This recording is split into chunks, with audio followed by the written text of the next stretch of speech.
There's a quiet kind of heartbreak that doesn't come from betrayal, but from realization. The realization that you've been showing up for someone who never truly showed up for you.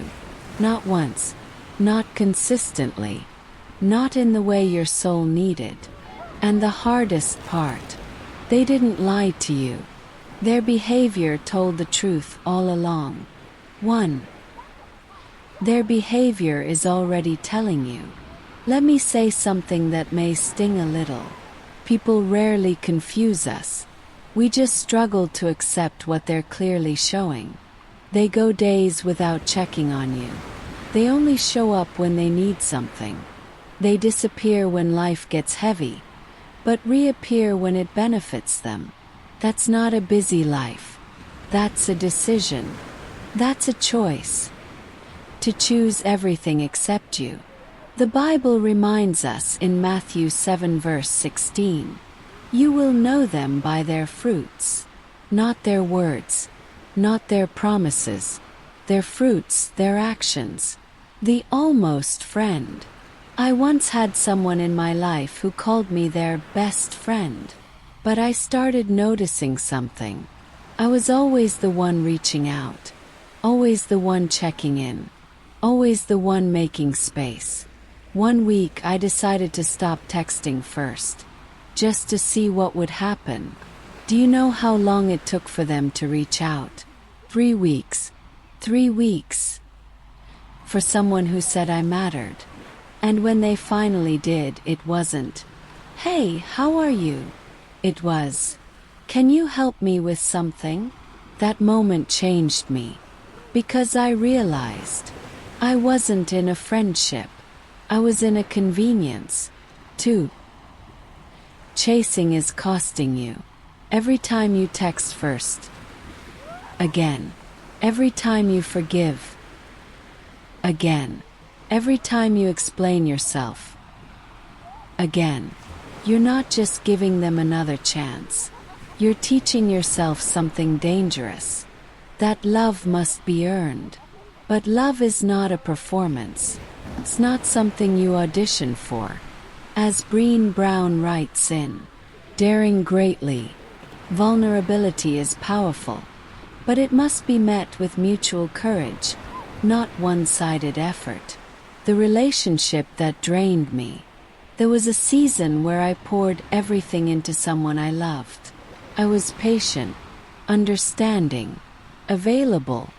I excused their silence, their inconsistency, their emotional distance. I told myself, they're just going through something. But here's what I didn't want to admit. They were going through life, without choosing me in it. One night I sat staring at my phone, waiting for a reply, rereading my message, wondering if I said too much, or not enough. And in that moment, I realized something painful. I had abandoned myself, trying not to lose them. That was the cost of chasing. 3.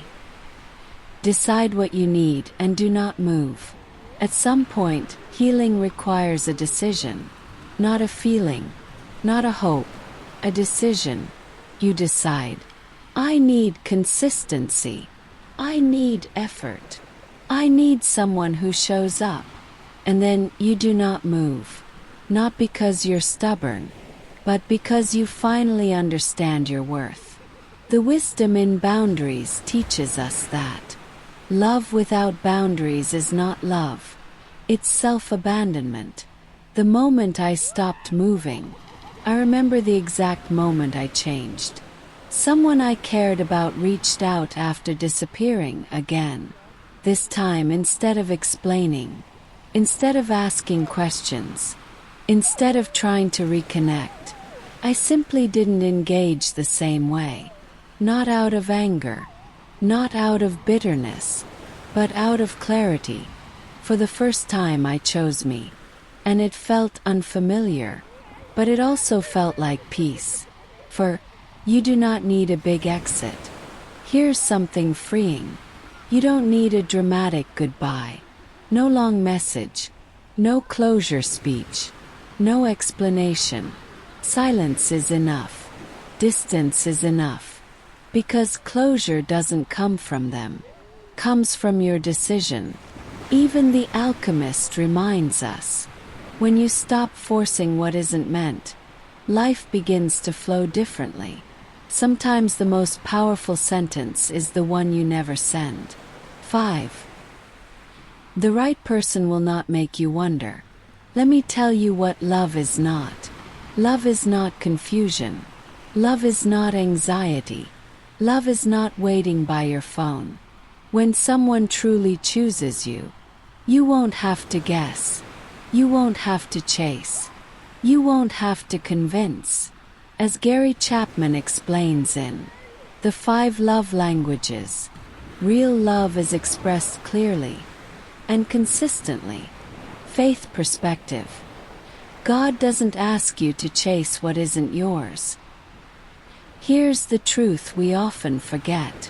What God has for you does not require you to beg for it. In 1 Corinthians 14 verse 33, it says, God is not the author of confusion, but of peace. If a relationship constantly brings confusion, anxiety, and instability, that is not alignment. That is misplacement. Watch who shows up. At the end of the day, your life will not be defined by who you chased.